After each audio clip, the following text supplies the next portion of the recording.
Welcome to the Cemoh Marketing Podcast, where we interview business owners, leaders, or marketing professionals to find out their lessons and stories for success. So welcome to the Cemoh Marketing Podcast. It is my absolute pleasure to be chatting to somebody from right on the other side of the world in Copenhagen in Denmark. It's probably very cold and dark outside where he is because he's got up very early for this. But the founder and CEO of Dream Data. Oh, you're not the CEO. You're the Chief Revenue Officer, aren't you? Correct. But you are the co-founder. Steffen, and I'm going to get the surname wrong again, but Steffen Hedebrandt. Hedebrandt, is that right? Very decent. Yeah. All right, cool. It's not as that's English trying to pronounce foreign names never goes well. Tell us a little bit about Dream Data and what you guys do there. Yeah, happy to, Simon. So we call ourselves a revenue attribution platform, and what we mean by that is that we want to tell you about whenever you get deals. So we're only for B2B. So whenever B2B companies sign deals, we want to be able to tell them something about how they actually sold that deal. And I like winning, and to be able to win, you need to understand what were actually the path that these successful deals went through, so you can kind of look for things that are repeatable. So that could be, whatever, webinars, download of ebooks, certain ads, certain, URLs you've made for content, all sorts of paths that are kind of repeatable, and then by being repeatable, also scalable.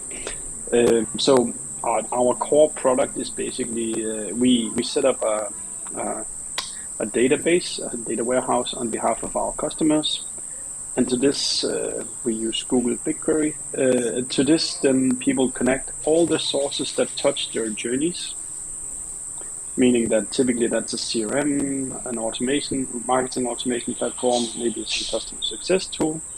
And then there's some ad platforms, and then there's the tracking of the website data.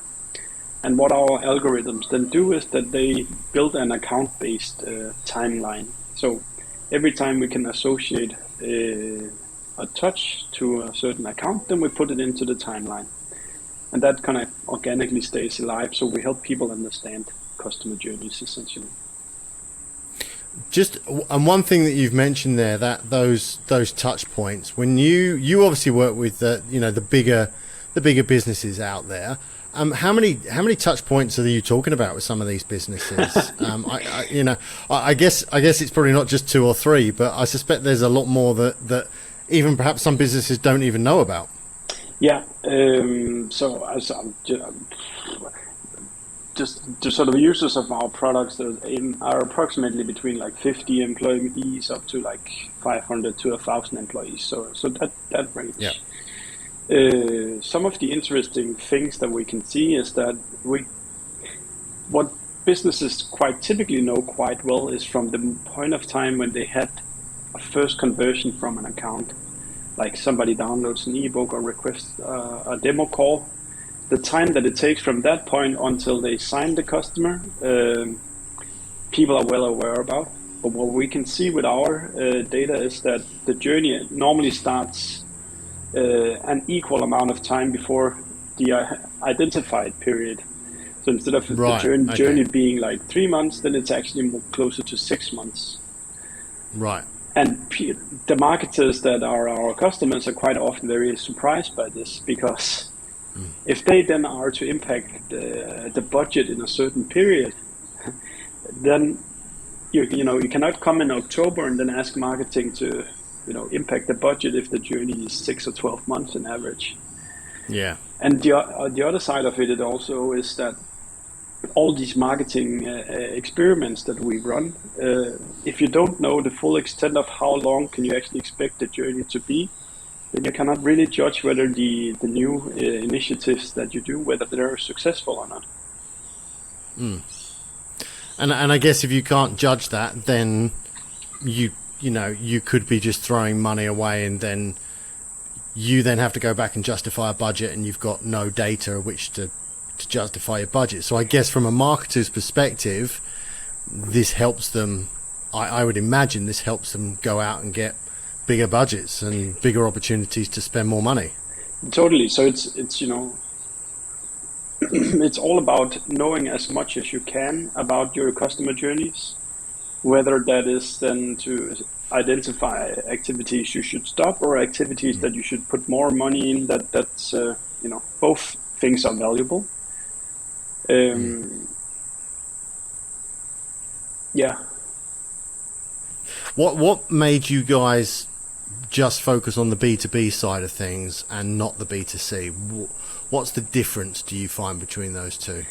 It's for us, at least as we saw the market, B2B is very much underserved.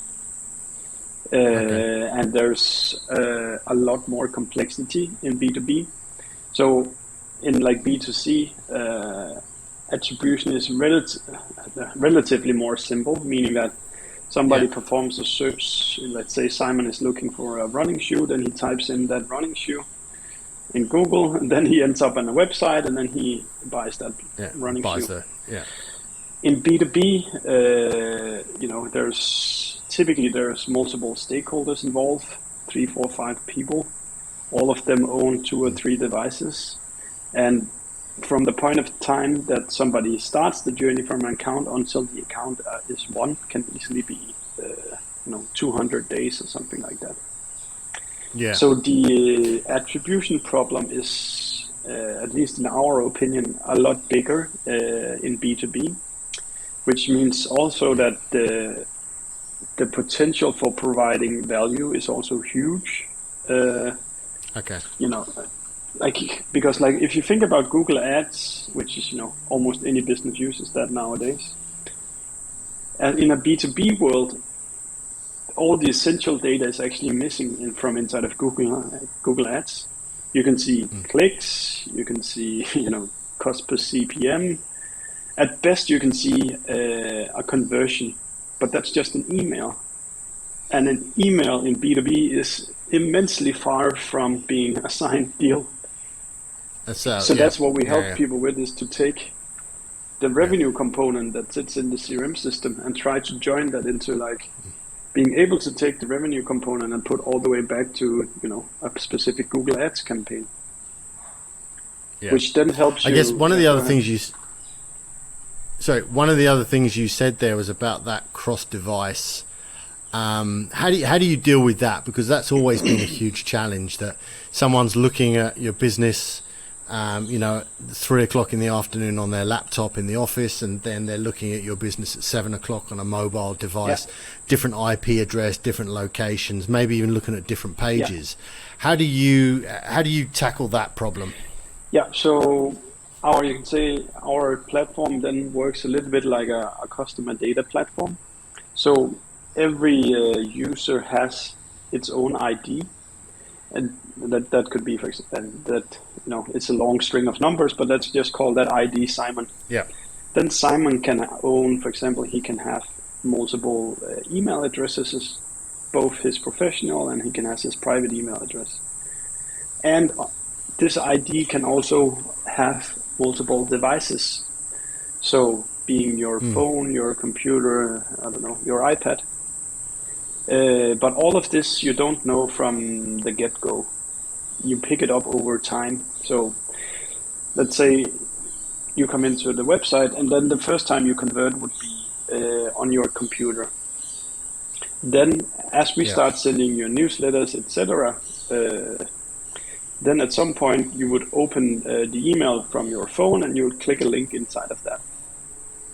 Because we sent that email to a specific email address, then we can see that, hey, now this is being triggered on a new account. So that means that we can then say that Simon, the user, has both this device and this device. Right. So, but it happens over time. It's not like initially you know everything, but over time you build kind of a graph of all the devices that an account owns. Yeah. And do you find that that's a common occurrence? I mean, that obviously happens, but do you find that multiple device challenge occurs with a lot of B2B sales? Or, is it a small percentage or a big percentage of people that do that do cross devices? Everybody do that. I think Okay. the way you browse a little bit on your phone, then you browse on your computer and your iPad and everything. So I think this is the challenge in itself is massive, and it's completely unsolved by Google Analytics, which is probably what most people are used to using. Totally. Which hopefully also means that there's a big potential in providing a better solution than Google Analytics. You talked about, we talked briefly about the timescales from initial engagement to conversion, or initial engagement to purchase or whatever. And I know you'll probably answer this question with how long is a piece of string, but do you find that there's an average time frame for a B2B sale, or does it depend on industry, or how should people be benchmarking themselves if they want to understand how quickly their competitors are moving people through the funnel? Let's find some of our own numbers here, so I have them in front of me. Okay, but that's cool. In general, we see that it's that people underestimate how big this attribution problem is for them, because typically the journeys are anywhere between 3 months and 12 months. And there's in B2B, there's unless you're selling to micro businesses, which kind of where the owner and the buyer and the user is the same person, or the same, then that reminds of B2C. But everybody else, as you can say, as soon as more than one person is involved in making a purchase, then the pain starts. Yeah. And the problem is huge, because if you spend your money on acquiring the first person on the journey and then the other person takes over, then it looks like you've wasted the first money. And that means you stop activities that could be driving a lot of revenue for you. But because you can't connect the dots, then you end up hiring more salespeople, even though it's actually the marketing activities that are valuable. You don't need them. Yeah. Yeah. So you've mentioned you mentioned CRM earlier on, just in one of your comments. We still go out there and find a lot of businesses that don't have any comprehensive CRM. It might all be done in an Excel spreadsheet, or their data is the only data that can be found in the invoicing system. There's no external CRMs. I guess this goes without saying that one of the first points that every B2B business out there should be looking at is a good CRM. And so I guess that's my first question is what sort of systems, platforms do you recommend out there? And then you also mentioned, I think, in your website or one of your blogs was talking about dirty CRMs, which I love that expression. You must walk into a lot of businesses again where there is just missing data or incorrect data, or the address isn't right, the phone number's in the wrong format. How much of that do you see out there? So if we start by, so we can only work with businesses that generates digital traces of their activities. So I think if you want to go down this, you can say, very data-driven path, you also need to kind of throughout your business to commit to leaving more digital touches. That means if your salespeople are just picking up their phone right now and just calling a customer, then you need to get them into some kind of calling software that, when you click this button, a call is registered on the X account. If all your customer success work is being done in your Gmail right now, then you need to move that into, a Zendesk or an Intercom or something like that. So so first of all, you need to just comb through like every part of your business and see if people are just like being cowboys, leaving no traces, or whether there's actually stuff you can do to leave traces. Does that make sense, Simon? Yeah. And the second part of that question was what, if you were going out there to buy a CRM tomorrow, what are some of the ones that you like that, so that I don't work have really the well? biggest of experiences, but we use HubSpot and are super happy about HubSpot. But the classics are, I guess, HubSpot, Salesforce, Pipedrive, that sort. And then just to elaborate a little bit, so we've kind of identified our ideal customer for our product, which is, I think, a conversation everybody should have in every business. Who are the ideal buyer of your product? Meaning that they'll both understand what the product does, they're willing to pay for it, and they'll be happy using it. For us, that's B2B software as a service companies. So we try to not engage with companies outside of this definition. And the reason for that is that these companies, they do most of their marketing spend digitally. Their salespeople sit in-house and use software to do meetings with clients. And they also deliver their product online, which means that then you kind of can go a little bit full circle on the customer journey because most touches are generated online. Yeah. You guys are a B2B business. You're selling to B2B businesses. What works best for you? If you obviously must be tracking your own data. We dog feed every day. You've got to be walking the walk. What do you guys do from a marketing perspective that is the best source of either leads or new customers, or what works for you guys? So we're inbound driven. We haven't had that much success with outbound yet. Some sparks here and there, but nothing systematic. So all sorts of inbound sources. I try to think about it, in a classical funnel way. That first of all, we need to cover those who can express that they're buying a product right now, which means that can be specific searches on Google Ads. It can be review platforms, so we need to look good there as well. And then we try to Trustpilot, is it? When you're in Trustpilot and those kind of things? It's Capterra and G2.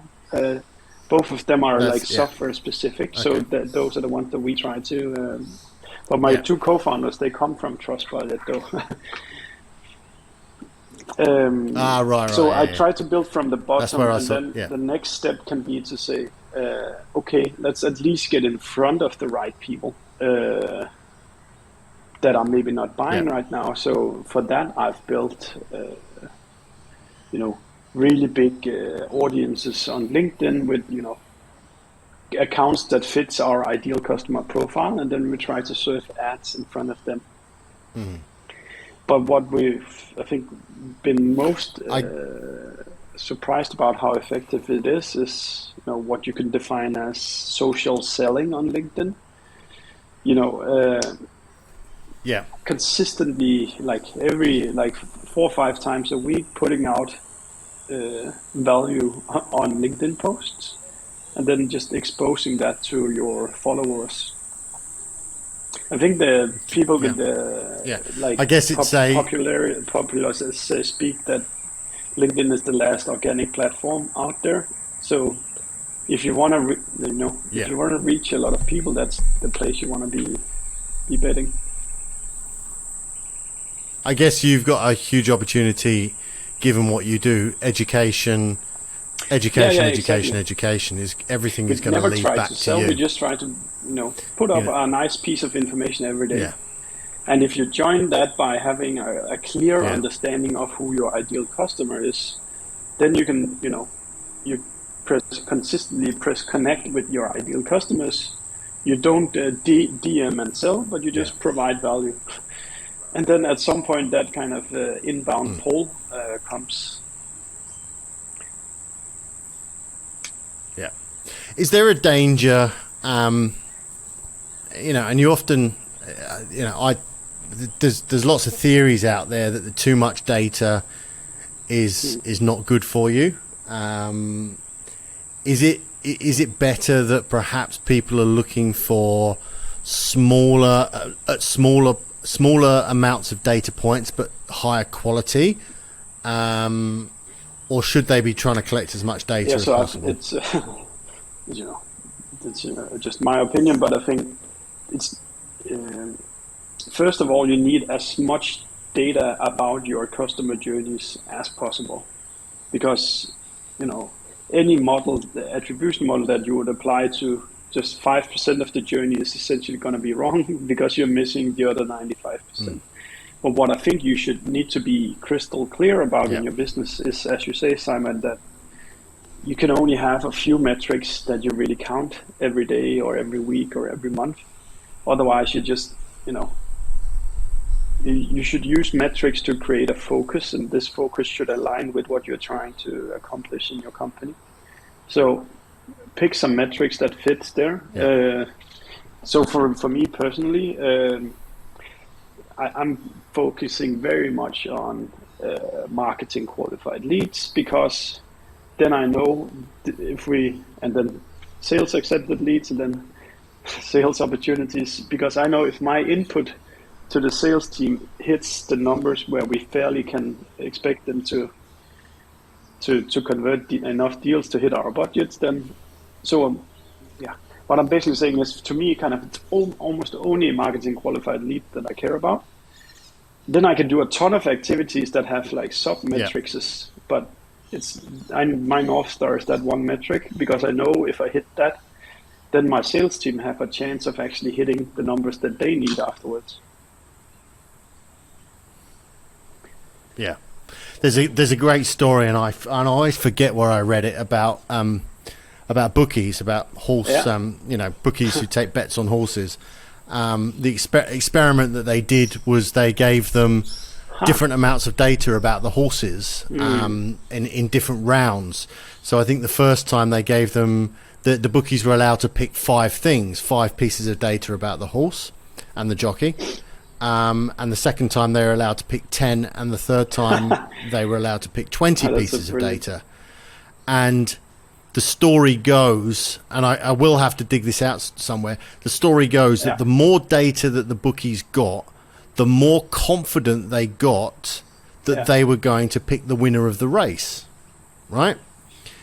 The reality was, the more data they got was irrelevant. Their success rate was the same whether they had 5 pieces of data or 20 pieces of data, right? And the story going, the point is to sort of say, hey, look, if you get 5 really good data points, you will get as much information from that, or you'll get, as much insight as that from that as you would do if you got 20, because you know the data, your business. So I think it's one of those, and I wish I could always remember where I read this, but it was a great story. I think that's a brilliant story. Yeah, okay. It's more about the quality of the data. Yeah, I'll try and dig that out and stick it in the show notes, because I read it in a book somewhere, but I've read 200 books in the last 4 years, so I can't remember which book it was in. They should, when they start up a new collaboration, they should be asking for like 3 KPIs, not 20, because you have no chance of succeeding if you need to perform on 20 different things. If you have a list of 20, then ask them what are the 3 most important ones. Yeah. And it also, for business strategy as well, you need to, people cannot focus on 20 different things. They can only focus on a couple of things. So if your business is running after 20 different metrics, then you're probably not very effective. Yeah. So my last question today, obviously there's been a lot of changes, especially in sort of European law, in the last few years around data and data privacy and things like that. Has that become a bigger challenge for people like yourself that are trying to track users? And if it has, or if it hasn't, whatever, is there a way that businesses can do, not necessarily circumnavigate the rules or anything, but are there things that people can do to help track the users and and track their usage of your systems and your websites and all those things? A bunch of different things related to that topic.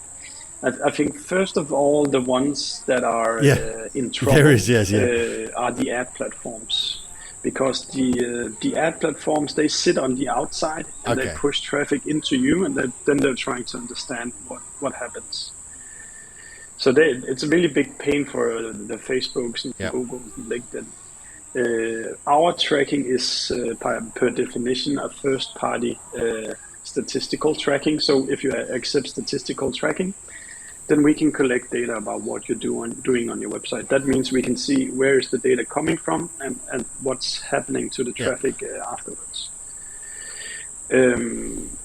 The way we then stay compliant with what we deliver at Dream Data is because everybody remains anonymous until that they accept or give consent for us to look at who they are. So that means if you visit a website 1, 2, or 3 times, we'll just keep writing to your logbook about what you're doing, but you're anonymous. So we have absolutely no clue who this person is. When you then book a demo call or submit a newsletter sign up, then we get the consent to say, what did you do while you were anonymous? So we don't misuse any PII data or anything like that. And then, we as a principle, we don't do anything illegal. So we're not, we only track when we're allowed to track.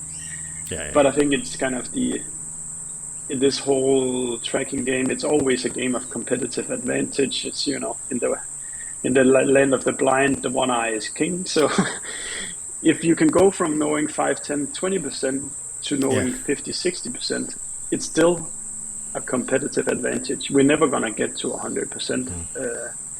You can never cover, like, what do people talk about face-to-face at conferences. You'll miss touches that were part of the journey, but it's, you're looking for a statistical framework that lets you know more than you used to know. Yeah. There's always talk of, everyone sort of says, people are using, private browsers, or they're using, different IP masking, all those kind of things. Is that really a problem, or is that still a very small amount of people that do that? But I think this is just the case that people seek privacy, and I think it's absolutely fine. I think you should just think about it as you should try to know more than your competition knows. And if you do that, then you're in a position to, you increase your likelihood of doing better than your competitor. Yeah. I do actually have another last question. My last question. All of what you do, I guess, boils down to the fact that at some point you need to get somebody to give you their email address. Either through signing up for a webinar or downloading an ebook or something like that. What do you find through all of the customers that you work with, and this is especially for the B2B marketers out there, because they all want to know this, right? What is that compelling, thing that people are willing to hand over their email address? I always get the feeling that people are like, they've kind of had it with PDFs, downloads, and ebooks and things like that.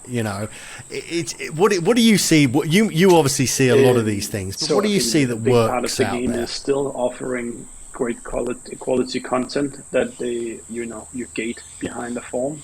That could, whether that's an ebook or a webinar or like a video or something like that. Yeah. But we can also do this, identify when people book a demo call or when they sign into the product. And what I think the big trend out there is, what people would call product-led, which means, you give your product away for free and then you pay once you're convinced.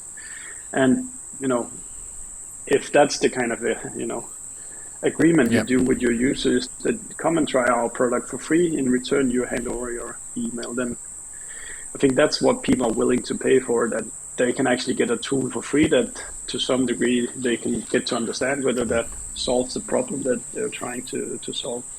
So I think, but you're right, 100%, Simon. You need to offer a lot of value to, people become resistant to handing over the email. So it's all about producing quality stuff.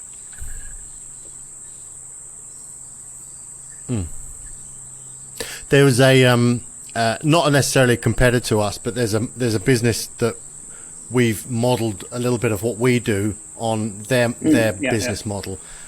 They do software developers and project managers and all those kind of things. They actually built a free piece of time tracking software and that allows you to track freelancers and remote workers and things like that. And they literally give that away for free, which if it was a standalone business, they would probably be charging $99 a month or something for it. But they give that away for free so that becomes their lead generation tool. They capture the data because they know that those people are using using the same people that they're trying to sell. And that becomes the channel. So, I think there's a good argument for, maybe for marketers out there to stop thinking about PDF ebook downloads. I mean, I'm not saying that they won't work, right? And the standard gated content that's a PDF download or a webinar, I'm sure they're all great. I'm sure they'll work. But really actually focus and go, what can we build? What tool could we build that we could give away? And that may take us 6 months, 12 months to build it, but it will provide us a huge point of difference and a massive access to a platform and people in the marketplace that, agree. And an ebook perhaps wouldn't give us. The magic is to identify a really small problem that doesn't take a whole lot of engineering to build a tool towards. But it's all, I think this whole online inbound game is about giving before you take. So like you guys have produced more than 100 podcasts now. That's giving a whole lot. And you're only asking for an email for it as well. So I think whatever you can think about as giving a lot of value away for free is what's going to open the door for a lot of conversations for you. Yeah. And the other thing is that just reminded me of somebody that I know here locally in Australia, a small business. So, and I think that's really applicable to the small business as well. She was a sole person business. She'd built a directory, a business directory that all of her potential customers were allowed to submit their details to, so that anyone who wanted them could find them in this single directory. So she went out to them and used to ring them all up and say, would you like to be included in this directory? And they were like, hey, that's great. That opened the door because she put them on the directory. And then the next time she rang them up, she'd say, well, you're on the directory. By the way, can I send you a product list through? And they were like, yeah, absolutely. Well, thank you very much for putting us on your directory. We'd love to buy from you now. And not being funny, that had cost her $5,000, find someone on Upwork to do it for her. And all of a sudden, that was a huge lead generation tool. She was a business of one person. Yeah, it's those kind of things. It's about that kind of thinking outside the box, because at the moment you get their email address, then I guess what you do from an attribution suddenly works 10 times better. Understanding what people have done online. So we absolutely need to get those emails to because we use the email then. So if it's Simon at Cemoh, we look inside of our CRM system to see if we can find a connection between Simon and Cemoh, and that's the whole magic depends on the email. Depends on that. Cool, mate. Thank you very much. I'm sorry to have got you up so early in the morning and the pitch black out there, but maybe that's an opportunity for you to go out and do some exercise or something in the insane, pretty cold, freezing weather out there. But it's been lovely having you on the show, and thank you very much for all your insights. If anybody wants to reach out and get in contact with you, what's the best platform to do that? Check out DreamData.io's website if they have attribution pains. Yeah, and if you copy and paste Steffan's name in there, he's the only one of his kind, I think, on LinkedIn. I don't think there's any others. No, that's there's another Simon Dell out there in the world, and I'm not going to tell everybody what he does, but he's an interesting person, the other Simon Dell. But yeah, likewise. Anyway, mate, thank you very much for your time. Have a really good rest of your Thursday, and appreciate you being on the show.